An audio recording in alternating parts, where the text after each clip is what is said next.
You're listening to Chillworthy. A podcast where two best friends discuss mysteries, murders, and anything in between for your enjoyment. So if you're ready to hear some chilling and unsettling cases, you're in the right place. Happy listening.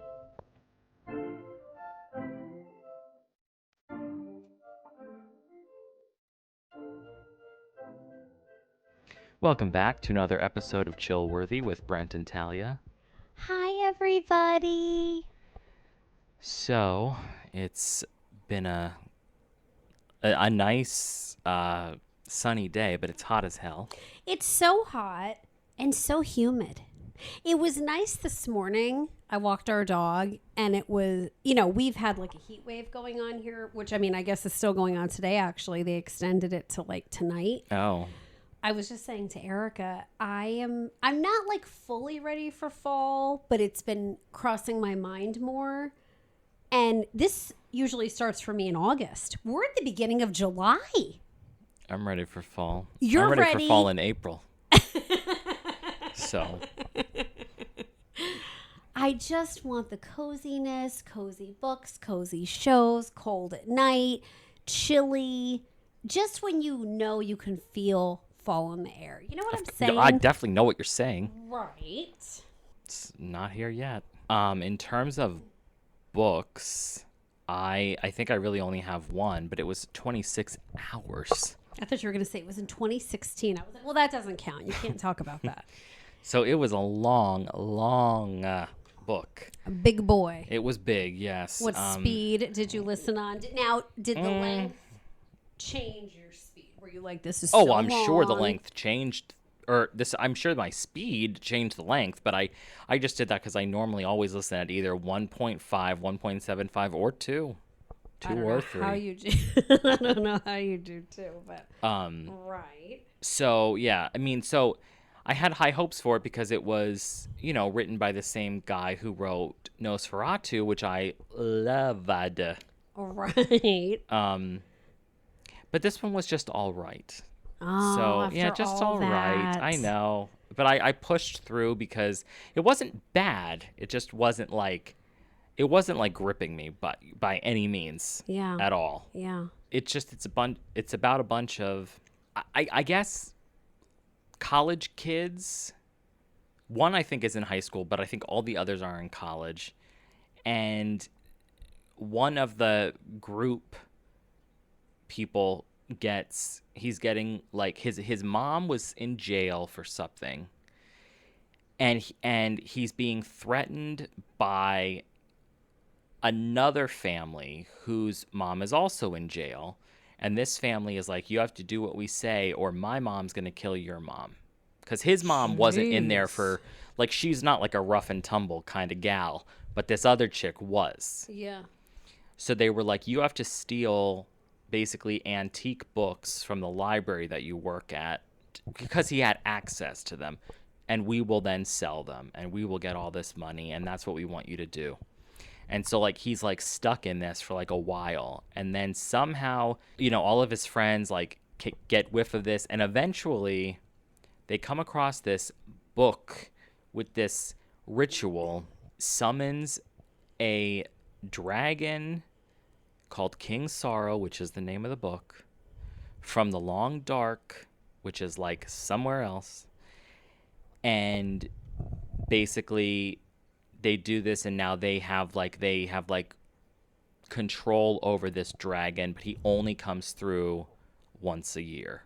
But this spans like 40 years. Oh, wow. This book spans a hell of a long time. So it was fine for what it was, but like I am not clamoring to ever read that book again. Well, and it just stinks that it was kind of with how much time Yes. it took.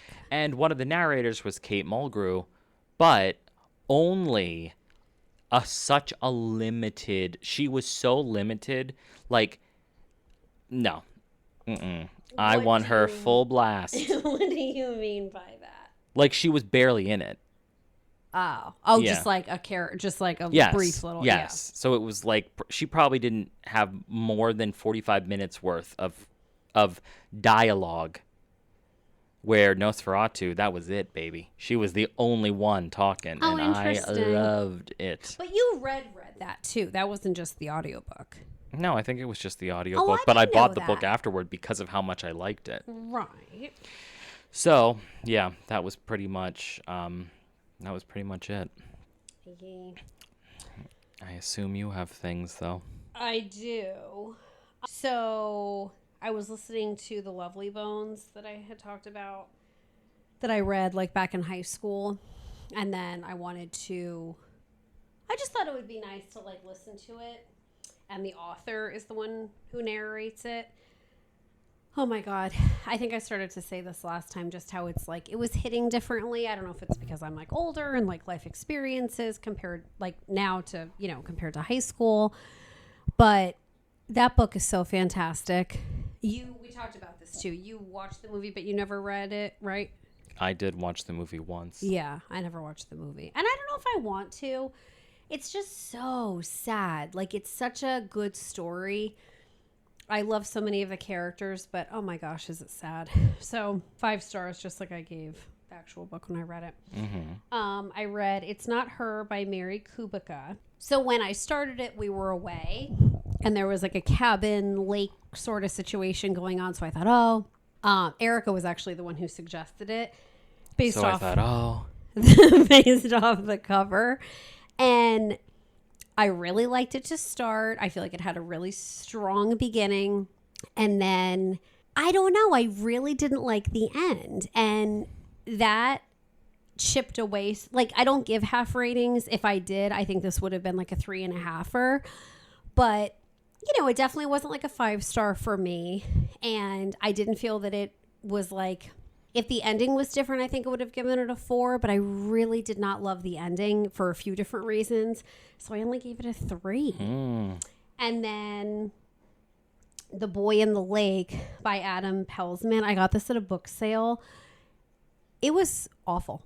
And it got really good reviews on Goodreads. It was like a small little paperback. It was about a Jewish family. I forget what year. I don't think it was no, it wasn't present day. I feel like I've been reading this book forever. I should remember this. I don't remember, but like it's this boy who's narrating it and he's in high school and then he ends up like the book ends with him like leaving for college. And the book starts with a death and it is kind of framed in like a mystery sort of way of like what exactly happened, which like it seems pretty solid what happened, but this boy will not sort of like drop it. Like he becomes a little fixated on it, and this family lives up in like a lake community.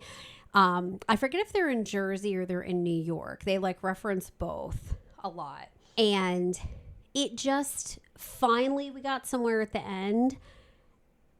I didn't dislike the ending. I just didn't really care for the book. fine. I gave it a You're 2. allowed. I know. I Ooh. was gonna do a 3.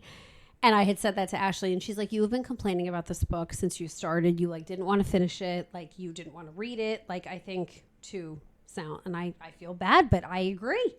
That's what fits. Hits. And then lastly, I finished The Bones Beneath My Skin by TJ Klune. He's the one who wrote The House in the Cerulean Sea. Yeah. So I've read... TJ Mix. I forget the other one of his that I read that I really like. Oh, Under the Whispering Door I did not read. Oh, In the Lives of Puppets I read. So this one, The Bones Beneath My Skin, I don't want to like give anything away. I gave it 4 stars. It was fantastic. I love his writing as usual. It was so well written. Definitely like a sci-fi. I don't know. I don't really want to say a lot. Hey, that's fine. I don't know what's in the I'll take it. All right. description. Thank you for caring. Right. I just don't want to ruin anything for anyone. But Say no more. it had like a child sort of character, and that character reminded me a lot of the House in the Cerulean Sea characters, if that makes sense. It was fantastic. Very mysterious, kind of like a little bit of like action movie scenes, if that makes sense. It was excellent. So 4 stars there. Whoop. And then I'm like way too early in either of these. But I started The Rabbit Hutch by Tess Gunty or Gunty. I've had that on my list forever to read in July because it takes place in the month of July. Wow. Very strange, sort of. I guess like subject matter, sort of. It's a weird sort of book. And then I also Weirdo. I also started You Shouldn't Have Come Here by Geneva Rose. I'm not far at all in that either, but she wrote something else. I thought you maybe read something by her. Didn't she write like The Perfect Divorce or The Perfect Marriage or something? Remember? No idea. Oh, yeah, The Perfect Divorce, and there was like a line going through it. Didn't you read that? No. I read The Perfect Couple. Oh, she also wrote The Perfect Marriage, this one. I didn't read that either. I read Home is Where the Bodies Are. I read that a couple years ago. I thought that was fantastic, and I really like her writing. This one, You Shouldn't Have Come Here, though, did not get great reviews, so I'm not sure how it'll go, but so far I like it. That's all that matters. Right. You're a contrarian. I am. So, all right, well, thank you. So, today's case I am going to be doing, and this is the case of the Hendricks family. So, this case starts out in the early 1980s. We're in Bloomington, Illinois, and this was not the kind of place that most people associated with a crime like this. Bloomington sits in central Illinois. It's about halfway between Chicago and St. Louis or St. Louis, depending on what you want. Right. And in 1983, it carried the feeling of a stable Midwestern community. It was suburban. Everybody there was church-going. It was very family-oriented and the sort of place where a young, successful family could buy a large home, they could build a business, raise children, and appear from the outside to be living the American dream. That is part of what makes this case so unsettling. It did not begin with a public feud or a creepy stalker or a dramatic kind of like divorce like some of our others have. Right. The Santa Claus murders. I was just thinking of that. So let's start this by saying the Hendricks family lived at 13. Nope. They lived at 313 Coral Drive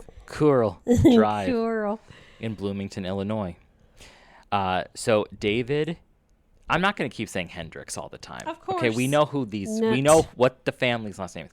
David, he was a young businessman. He owned a company called Cash, all capitals manufacturing, named after a spinal brace that he had developed and patented. So it was called the cruciform anterior spinal hyperextension. Cash. Oh, I get it. So his work involved orthotics, manufacturing, sales, and business trips. At the time of, well, spoilers, murders. There's murders that happen. At the time of the murders, his company employed David and an office manager, and his business was successful enough that he was viewed as a prosperous young man in the Bloomington community. So his wife, Susan, she was 30 years old. Together, they had 3 children. Rebecca, with a K, Grace. Okay, Rebecca was 9, Grace was 7, and Benjamin was 5.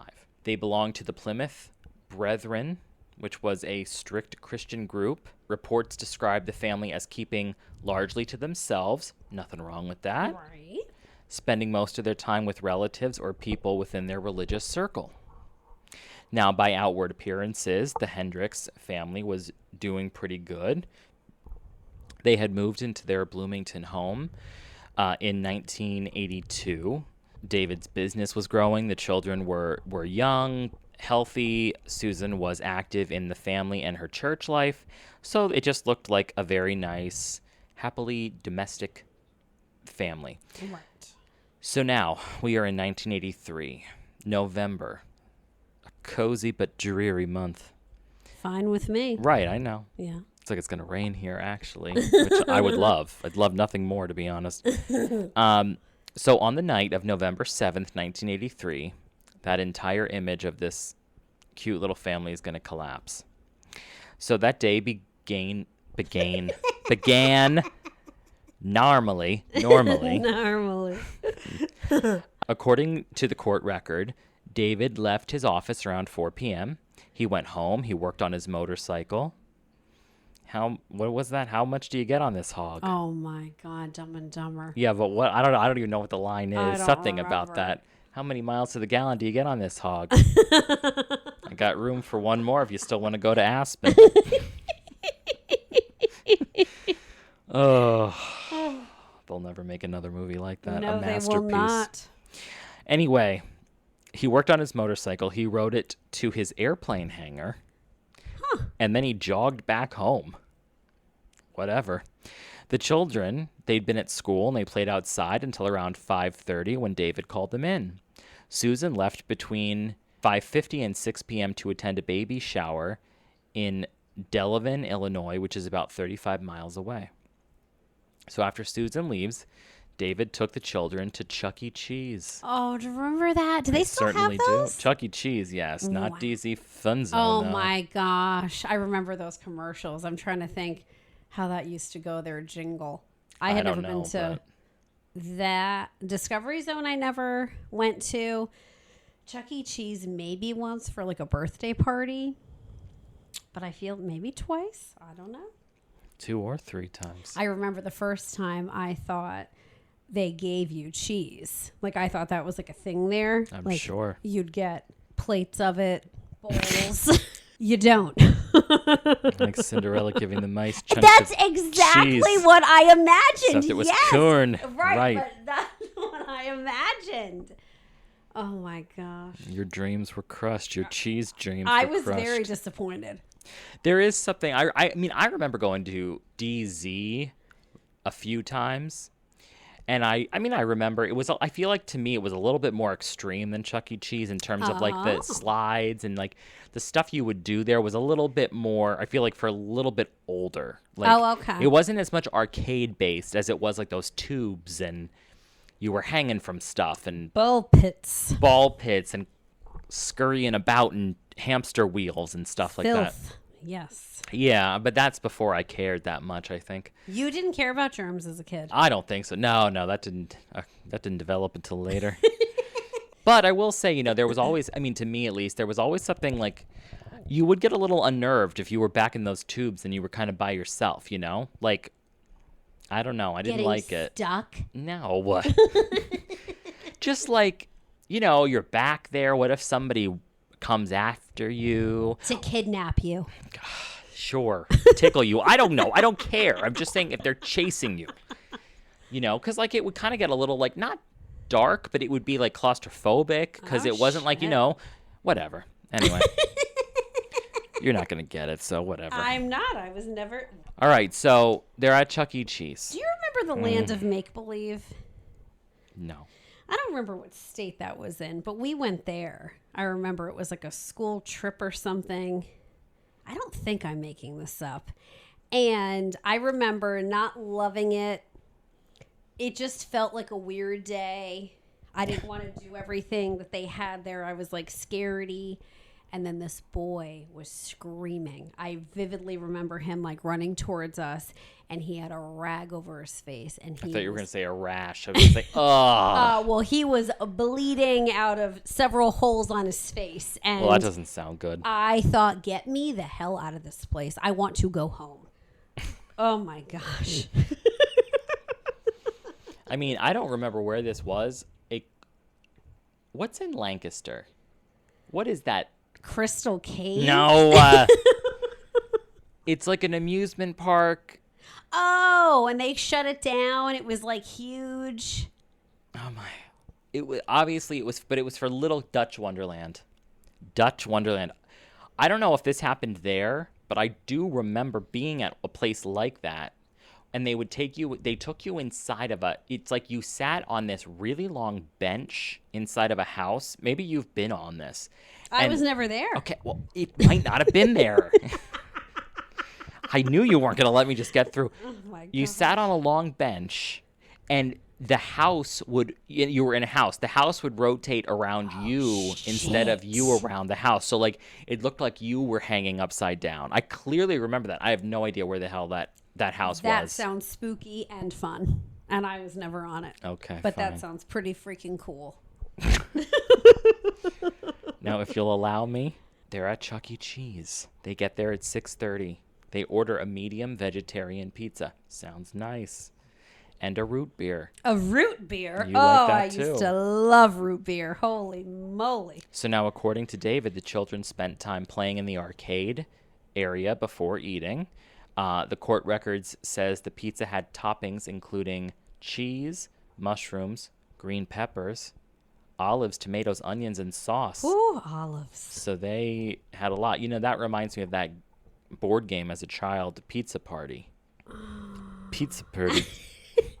I'm not remembering Everybody got it. a slice. There were little. Toppings. Well, yes, but they were in the shape of like circles, and so your slice had like 5 or 6 empty circles on it, and all the toppings were upside down. So then you had to just pick from the pile, and you had to get all the same. You know. I don't think I have. I mean, it was a kid game. Like it was sounds pretty damn fantastic. simplistic. But like, you know, you were like, are you the red onion, or are you the Black olive. green pepper? You know, whatever. Okay. Well, this sounds wonderful. It was all right. I'm gonna look it up. Now, David testified that he did eat one slice while the children ate most of the rest. Now, this dinner would later become one of the most important details in the case. Keep in mind. Interesting. Really?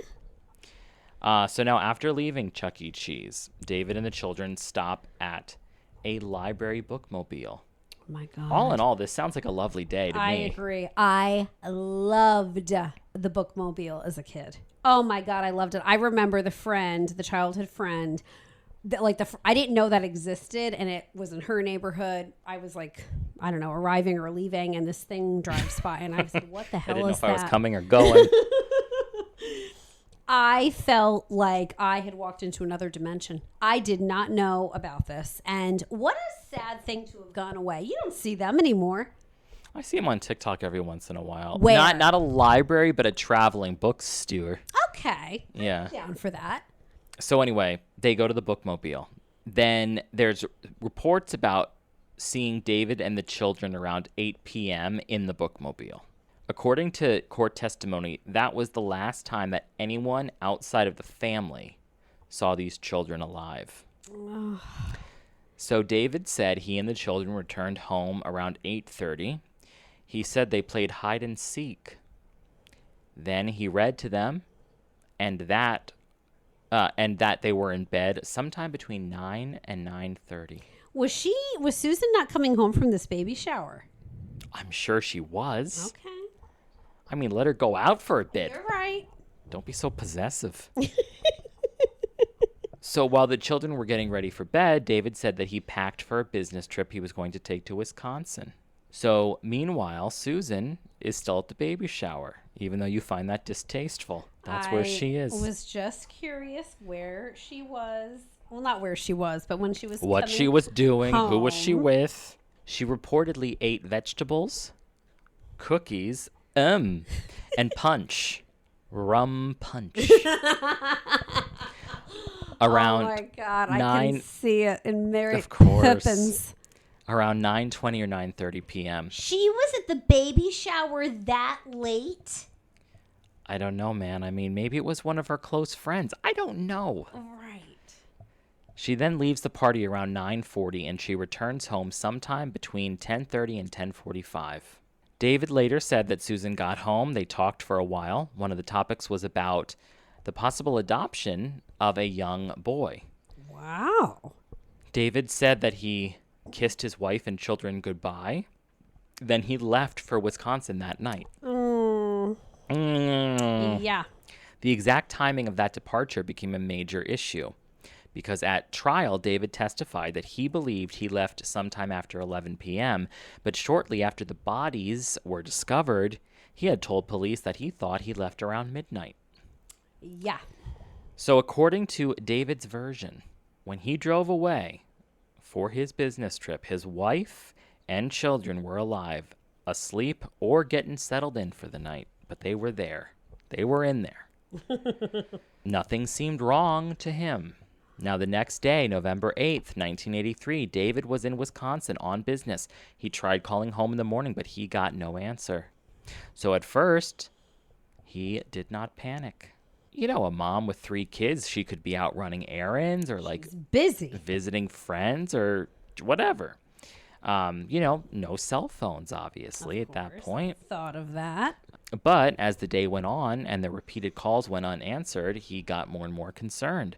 David contacted his office manager and asked her to try calling. He reached out to the neighbors. He spoke with Susan's mother. When Susan and the children failed to appear for a planned family dinner that evening, the situation became more alarming. So David eventually called the Bloomington Police Department from Wisconsin and asked them for help. His concern, at least at first, seemed to be that Susan and the children may have been in a car accident while traveling. Officers were sent to the home to do a welfare check. When police arrived, they found the back door unlocked. Inside, the downstairs area looked a little bit disturbed, as if someone had searched through the house. The scene could have suggested a burglary, at least at first glance, but then the officers went upstairs. Susan and her 3 children were found murdered in their bedrooms. The Illinois Supreme Court later summarized that all 4 appeared to have been killed in their sleep, and that there were no signs of struggle or defensive wounds. An axe and a kitchen butcher knife, believed to have been used in the killings, were found near the bodies of the children. A freaking axe. For some reason, the butcher knife freaks me out more than the axe. Oh. Maybe because it's faster, the axe. I don't know. Yeah. The crime scene was horrifying, obviously, but it was also strange. The downstairs appeared ransacked, but there was no evidence of forced entry. The back door, like I said, was unlocked. The weapons were left behind. Reports later described the weapons as clean of any kind of usable fingerprints. There was a faint footprint that was reportedly found on the back porch, but there was little physical evidence pointing to any one person. So this is where the mystery begins to split into competing possibilities. Was it a burglary or was it a stage burglary? Was someone able to enter the house because they knew the family? Was the unlocked door meaningful, or was it just that they forgot, or maybe they never locked their door? True. I mean, it's the 80s in Illinois, you know? People didn't do it. That's what I'm saying. Very quickly, though, investigators focused in on David. In many family homicide cases, the surviving spouse is investigated first. That doesn't automatically mean guilt, but it's simply that it's more common than not, so they do focus on them first. So in this case, David was not just questioned, but he became the central suspect right away. The state's case against him rested largely on circumstantial evidence. The Illinois Supreme Court later wrote very clearly that no direct evidence linked David to the murder. No direct evidence. Instead, the prosecution's theory depended on the disputed timing evidence and a motive theory involving David's religion, his marriage, and his interactions with female models connected to his business. The back The brace back business? brace people. Okay. Not exactly Victoria's Secret, but who knows? So the first major piece of evidence was, sadly, the children's stomach contents. Because the children had eaten this vegetarian pizza at Chuck E. Cheese, investigators and experts looked at how far the food had moved through their digestive systems. Like, when did they actually eat? And when did they actually die? Yes. The prosecution argued that the condition of the food suggested that the children had died earlier in the night while David was still at home. One summary of the state's theory places the estimated time of death for the children ranging between 8:30 to 11:30 p.m. So if that's true, David's alibi becomes a little bit shaky because he was still home during at least part of this window. He sure was. Yes. With his ex. His axe, not his ex. So we know. Thank you for translating Absolutely. for me. If the children were dead before he left, then the business trip could look less like an innocent absence and more like a planned escape from the scene. But stomach analysis is obviously not a perfect clock. The defense argued that digestion can vary depending on many topics, including stress, activity, trauma, timing. I was going to say GLP-1s, but that didn't happen yet. The defense presented its own forensic experts who disagreed with the state's timeline. The second major point was David's departure time. The state introduced evidence suggesting David left after midnight, even though, remember, he said 11 at first, then he said 12. David presented evidence suggesting he had left earlier. That difference mattered enormously because if he left shortly after 11, the window for him to murder 4 people, to clean himself up and arrange the scene, leave no blood trail, and depart for Wisconsin becomes very tight. If he left after midnight, the state had more room to argue that he could have committed these murders and he had like time to do it. You know, I'm not saying they didn't have like forensic advancements in the 80s, but I guess that is what I'm about to say. I'm surprised that they dove so deep or like sort of were able to or had, I don't know, I guess it's not that complicated, but just like for the 80s that they went down such a path with the digested stomach contents, like, and how much that showed them. I'm just impressed with that for the 80s. You know? Shout out to the 80s from Talia. Right. Now, the third point involved the condition of the house. After the murders, the home appeared as if it had been burglarized. Prosecutors presented evidence that David had made a comment to a reporter suggesting that police had said things looked like they had been taken. Police testified that they had not told him the house looked burglarized at all. Hello. Oh, David. The prosecution argued that this could mean David knew something about the scene that only the killer would know.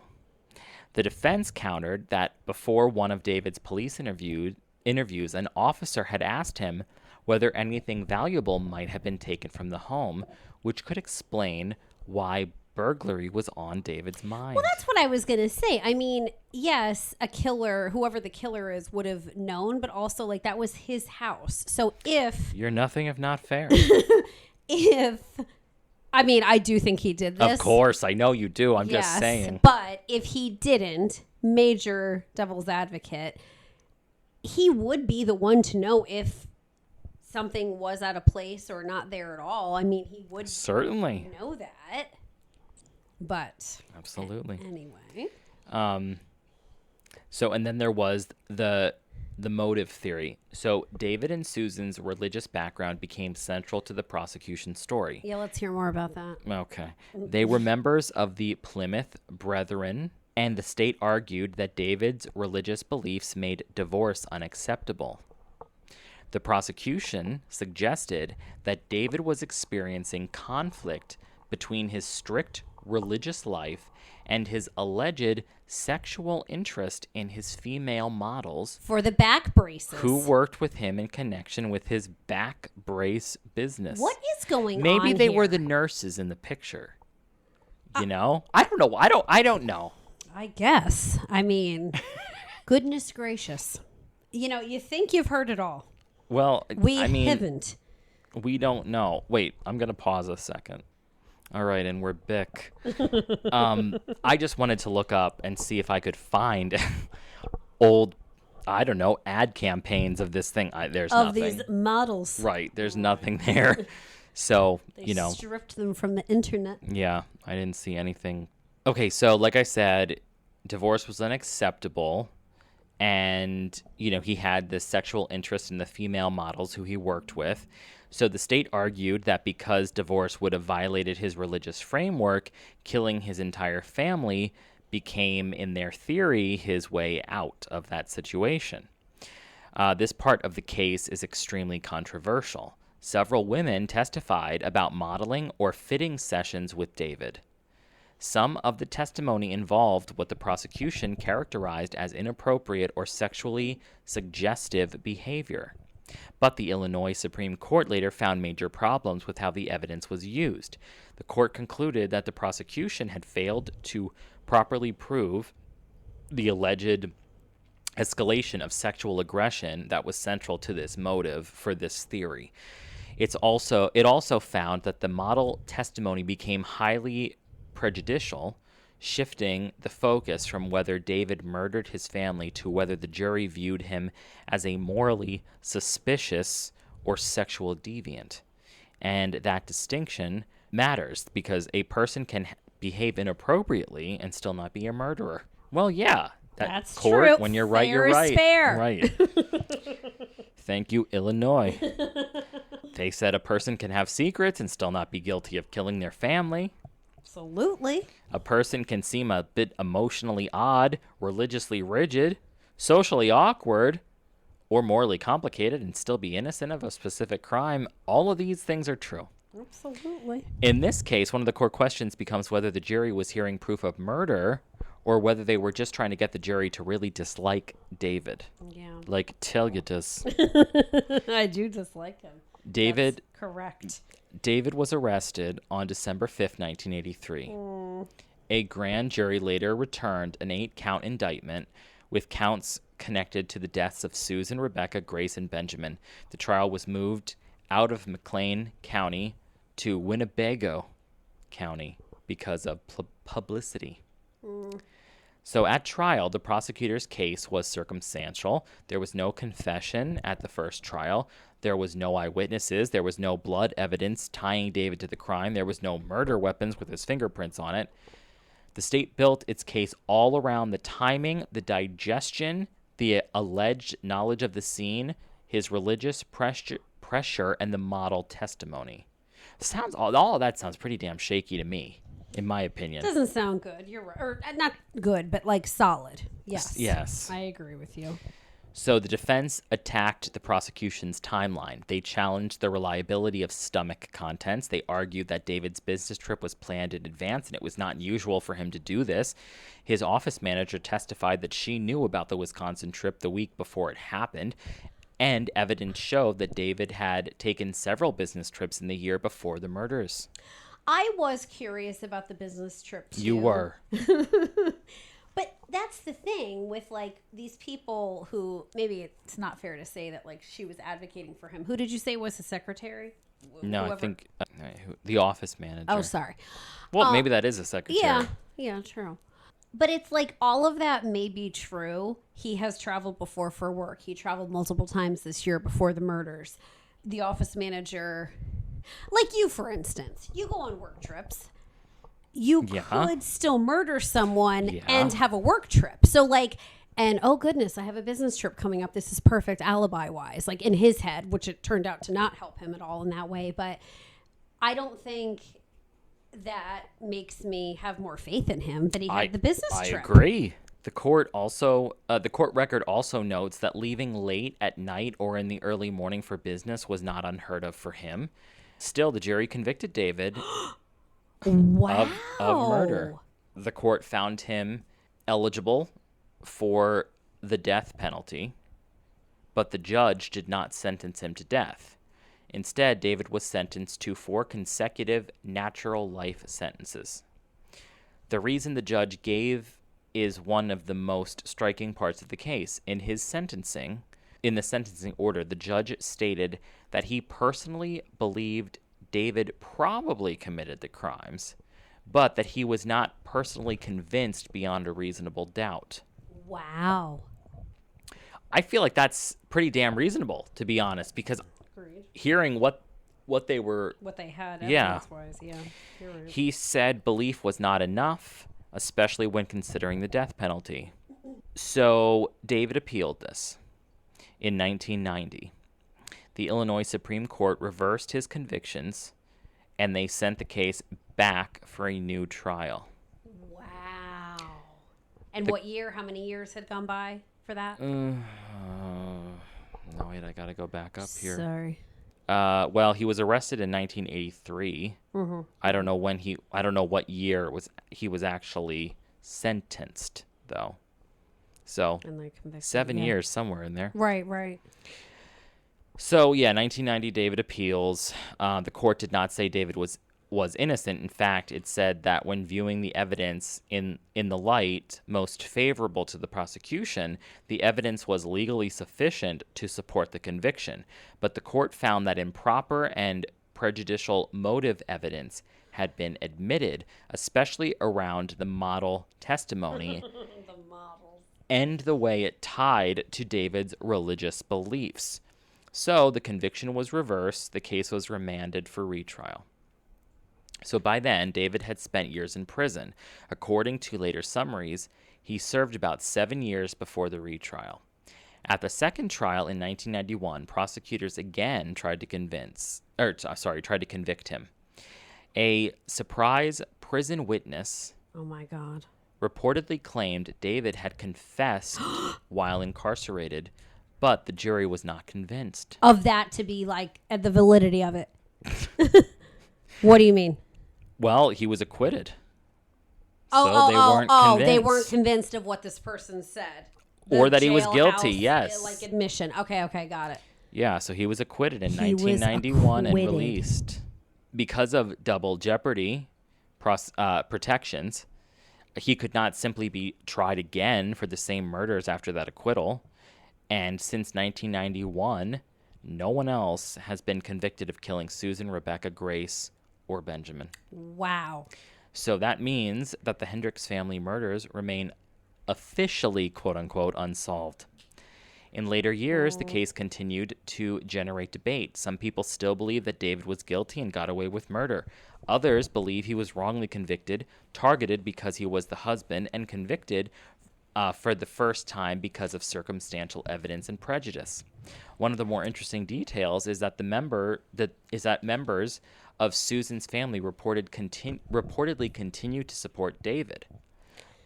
We've seen that in other cases. I know. According to a 2021 article in the Argus, Argus, Susan's family members stood by him, and some even attended later weddings after his release. Weddings. He was married more than once. Maybe to some of the middles. Exactly. No, I don't know. I would hope not. Oh, please. That's who I he don't likes. know. I don't know. Maybe they were wearing their Beck braces for the wedding photos. The same article reported that journalist Steve Vogel, who wrote the book Reasonable Doubt about this case, told the Pantagraph in 2018 that he believed David probably did not commit the crime. Wow. So there was also a later allegation involving Susan's brother-in-law, whose name was John Niels. In 2008, Susan's sister, Martha, reportedly held a press conference, and she accused her ex-husband, John, of killing Susan and the kids. She asked that the case be reopened and claimed that her earlier statement about his whereabouts on the night of the murders was not accurate. She lied. Sounds that way. She also raised allegations involving his behavior and his bloodied scrubs. However, those claims were not supported by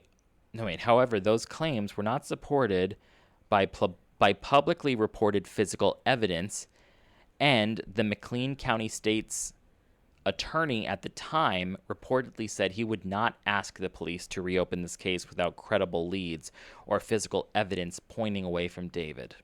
The accusation is worth mentioning because it's not proof, it's just a later allegation. It's not resulted in any charges and it still remains part of the unanswered questions about this case.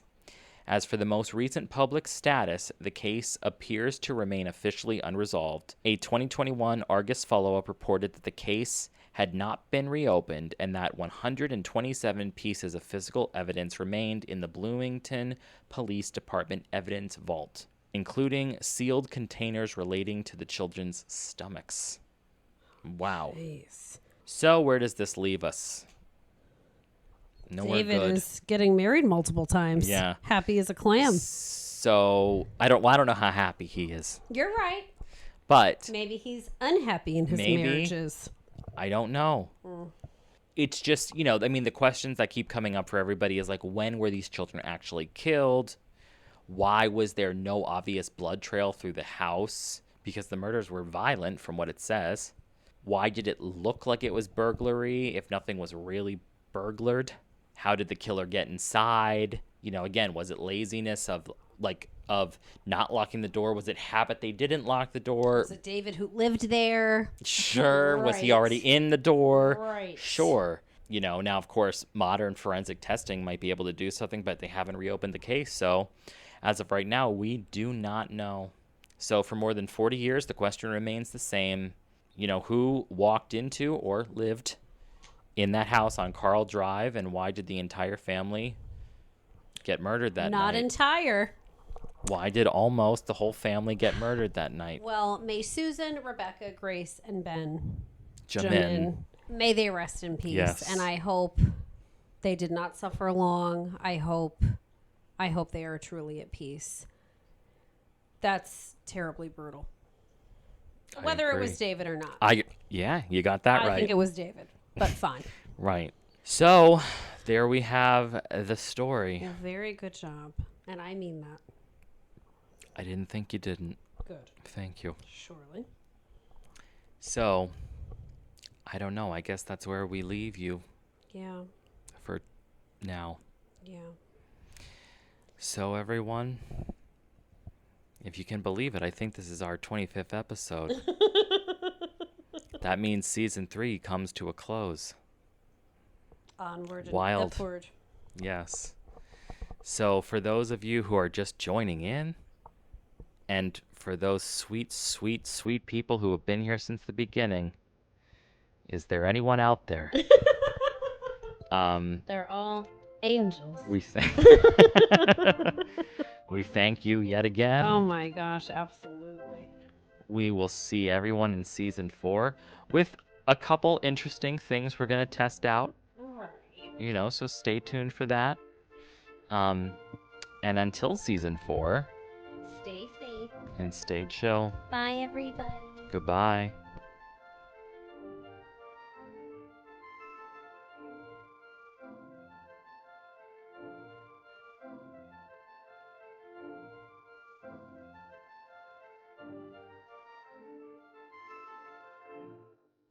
You've just listened to Chillworthy.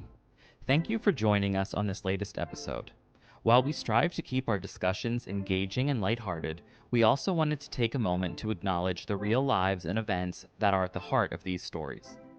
We try to approach each topic with a sense of curiosity and respect, fully aware of the impact these events have had on the individuals and their loved ones. Our goal is to honor their memories by keeping their stories alive and shedding light on the mysteries that surround them. If you enjoyed this episode, please remember to subscribe, rate, and leave a review, and don't forget to join us on the next episode of Chillworthy.